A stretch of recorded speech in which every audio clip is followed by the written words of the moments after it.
I'm Marni Hughes, and this is Missing. Thank you for joining us. Each week, we cover a missing person case that isn't getting much attention. Every missing person matters, no matter their race, background, or circumstances. And by highlighting these cases and sharing their stories, we believe every case is solvable, and together we can bring answers to the family and friends of the missing. This week's featured case eerily shares some of the same chilling clues that became evident in the Gabby Petito disappearance and also her subsequent death. A couple on a cross-country trip. Police body camera video showing the last images of a woman and a man returning home without her. That woman is 33-year-old Katie Ferguson, a mom of two from Wyoming.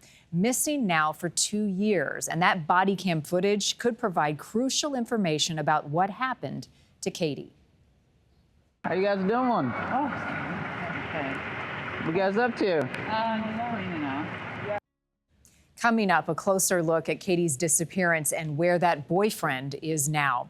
First, though, updates on several other missing stories. A college law professor from Southern Methodist University is missing right now. More than 50 volunteers are joining in the search for Charles Hosh, last seen November 11th near the Appalachian Trail in northern Georgia, at the Reed Trailhead, specifically in Union County.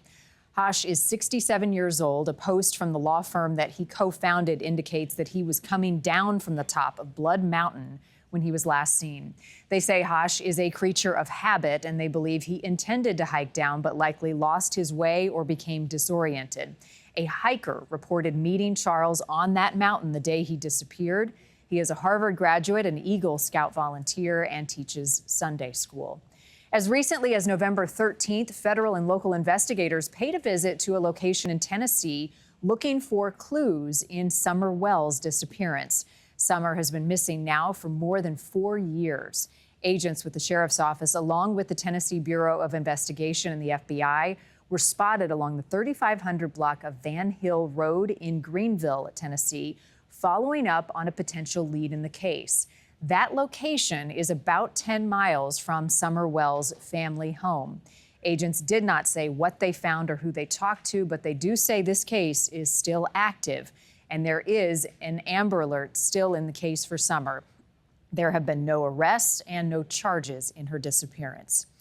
Operation Home for the Holidays. This is the largest child rescue mission in the country ever. Authorities in Florida rescuing more than 120 missing or endangered kids across the state. Each represents far more than a statistic. It represents a child brought out of harm's way, a family reunited, and an opportunity to provide support and services that help prevent future victimization. Kids range in age from 2 to 17 were rescued from Tampa Bay, Orlando, Jacksonville, and the Fort Myers areas. Some of the kids were runaways. 6 people are now in custody facing charges ranging from child neglect to sexual battery, and more arrests are likely. Now to the disappearance of Katie Ferguson, a mother of 2 from Wyoming. Katie and her boyfriend, along with their kids, were traveling cross-country. The boyfriend returned home, but Katie never made it. And police body cam footage along their journey may be the last time Katie was seen alive, and also could offer important clues into what happened. What you guys up to? You know. These 2 body cam videos providing a likely timeline and important clues into what may have happened to Katie Ferguson. Go ahead and grab your license and come here and talk to me. For Mona Hartling, her daughter's disappearance is a hole in her soul. We had a special bond, and we were never apart. I feel like half of me's gone now. Hartling says she and Katie left Wyoming while Katie was pregnant with her second child. She had bruises around her neck, bruises around her belly. She said, "Mom, I need to get away." And I said, "Let's go." They were staying with a relative in Alabama when Katie's boyfriend, Adam Aviles Jr., convinced her to come home. Katie had a sweet heart. I mean, and all she wanted was her family. That was her biggest goal, was to have her family together. On October 5th, 2023, an officer in Truman, Arkansas, questions the couple after they and their 2 young children apparently slept the night in a parking lot. Well, I was just seeing the door open and looked suspicious, so I had to come check it out. Yeah, right. It is the last known contact with Katie.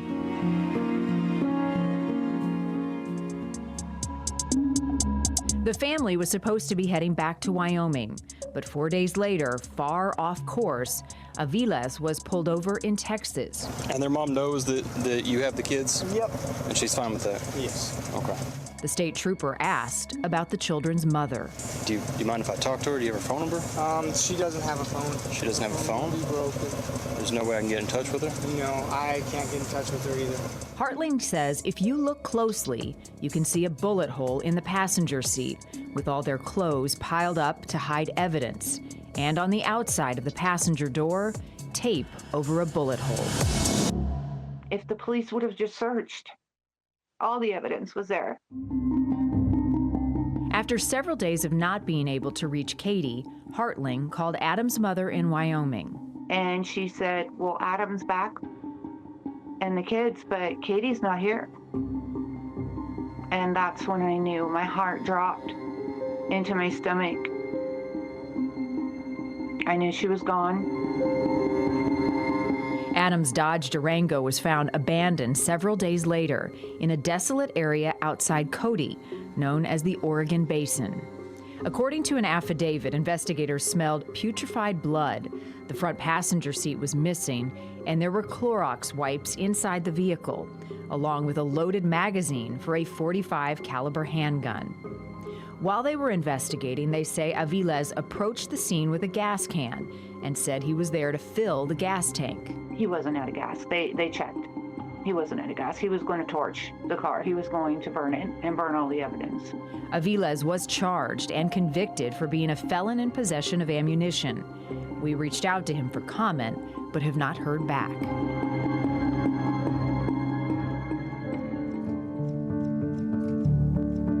The sheriff's office in Wyoming has named him a suspect in Katie's disappearance and is asking anyone spending time outdoors to be on the lookout for two key items that could contain DNA evidence and solidify their case: a pink tote container that was in the Durango and the missing front passenger seat. If you're out hunting, if you're out fishing, if you're just walking in the woods,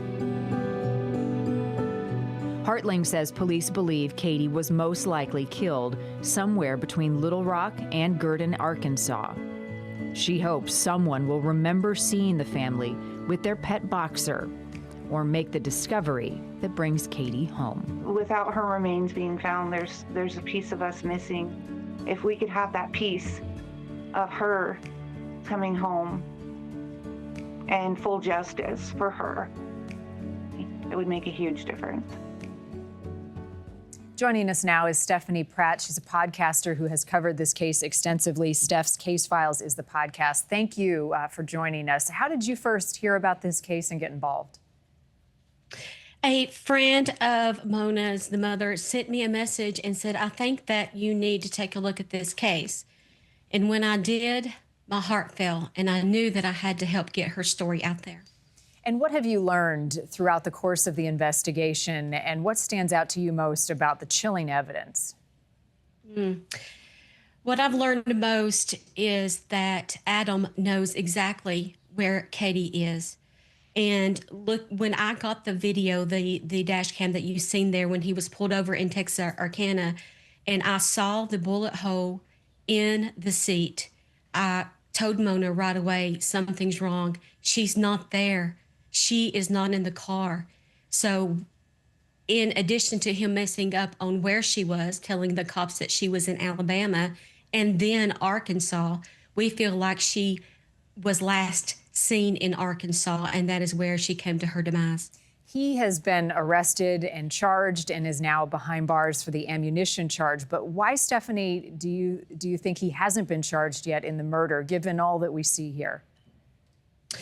Well, this is a federal case, and all the prosecutors need really for a murder charge is motive. And they feel by their own accord, by the FBI's own admission on stand, they feel that he did take her life. But the problem is we don't have a body, and we don't have a weapon, and we don't have the seat or the pink tote. So they need more evidence to upgrade those charges. right now, as it stands, he is charged with and convicted of the ammunition charge, which gave him only 87 months. But there is no double jeopardy here. He has an opportunity to come clean and let us know where she is so that justice can be served. Take us through the timeline, Stephanie. The body cam video, at what point in their trip did that happen? Take us back to the date and again the location. So they left Dothan, Alabama on October the 3rd to go back home to Cody, Wyoming. Now, on October the 5th, as you see there, they stopped in Truman, Arkansas. From there, I know that investigators say on October the 8th, they heard Katie's voice in the background when Adam was on the phone ordering a hotel room through Priceline. And so the investigators won't tell us exactly where that hotel is, but we feel like it's between the hotel and where he was pulled over there in Texarkana. Now, that pullover happened on October the 9th at 2023, around a day later than that they have a voice recording of her voice in the background. The visual proof of life is the last time that you see here. So sometime between October the 8th and October the 9th, she disappeared. And they would have been where at that point? They would have been in Texarkana, Texas. That is the body cam that you see. The previous body cam is in Truman. So we have proof of life in Truman, and we have proof that she is not in the car in Texarkana by October the 9th, 2023. And let's go back, Stephanie, to then the video when he is then confronted by officers and Katie is not with them and the pile of clothes on the passenger seat. What else do you observe from that video, and what have police said about that moment? Oh man, I done this video frame by frame, and I zoomed in to try to find out about any clues. As we know now, the 1-year-old was in the back seat with 2nd to 4th degree burns on her hands and arms, and she was crying the whole time. So I noticed that it was a continuous cry and a hurtful cry. And the other thing that I noticed was, as police noticed themselves, was the bullet holes in the side of the vehicle covered up by duct tape. And I also noticed that back right window that you see the blanket over was not broken in Truman. I think something nefarious happened inside that vehicle. But he was not arrested then, even given all of this strange and peculiar evidence. That's right. They let him go. The officer who had originally pulled him over tried to call CPS, tried to report it, and they didn't know what to do because offices were closed and they were traveling across states. And so they let them go. With all of this, you can hear the officer through the body cam footage talk to the other officer, "I'm nervous about this. This don't feel right." Yet they let them go. But I feel like he did not see the bullet hole in the headrest in the car. I feel like if he did, he definitely should have said something. But I feel they went too far by letting them go just based on the condition of the child and the bullet holes in the vehicle. Yeah, it's all very alarming. So then he was arrested after trying to burn the car, allegedly. Where and when did that happen? So he arrives back home in Cody, Wyoming, and Mona, some days go by and she decides to report her daughter missing because she couldn't get a hold of her. When investigators found the vehicle near the Oregon Basin, he was coming up toward the car with a gas tank in his hand. And the officers asked him what he was doing.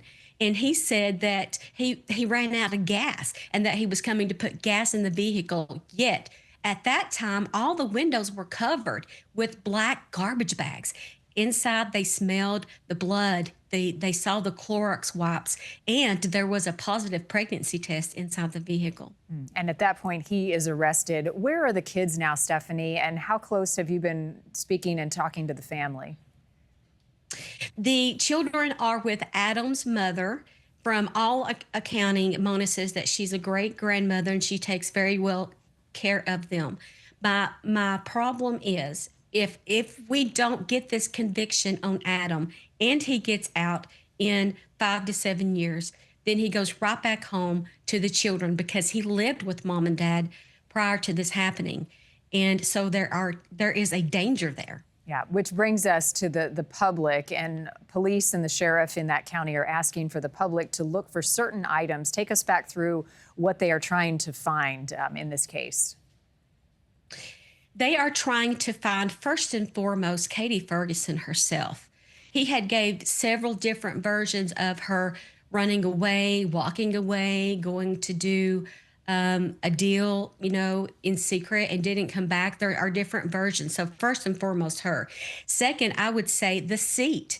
The whole entire front seat that you saw in the body cam is missing. So that means he took it out. We know that he borrowed a tool to be able to do that from a friend. Now, his phone did ping just north there in Montana at a place known to dump things like that. So that's where the seat is, I believe, because he didn't have any other reason to go up there once he got back to Cody. So we found the seat. And the other thing is the pink tote. The father said that the pink tote smelled of death. And then he took it to the garbage.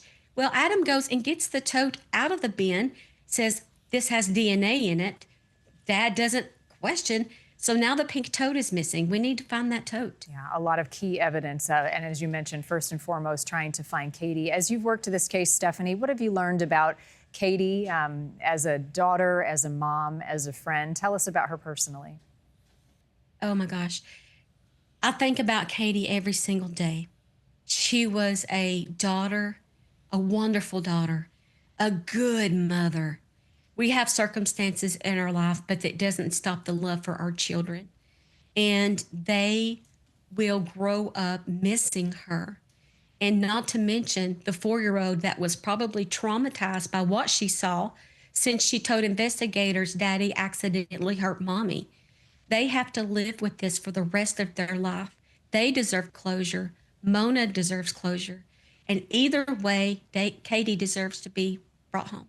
Closure and justice. Stephanie, I know you've got a big heart and you care deeply about this case and about Katie and her family. Thank you for joining us, and we'll be in touch and hope the public can help bring some of this evidence to light. Take another good look at Katie Ferguson. Again, police are asking anyone in those areas that Stephanie just mentioned to come forward. They were traveling through those areas, through Little Rock and Gurdon, Arkansas. If you see anything or you were in that area at the time that seemed suspicious, please call 911. Again, they're looking for the passenger seat of that Durango and Katie's pink tote. If you have a missing case you think we should investigate, you can also go to our webpage, newsnationnow.com. Many of the cases we cover come from you, and you can sign up for our weekly missing newsletter as well for the latest cases we are actively investigating. I'm Marni Hughes in Chicago. As always, thank you for joining us. I will see you back next time for another missing case.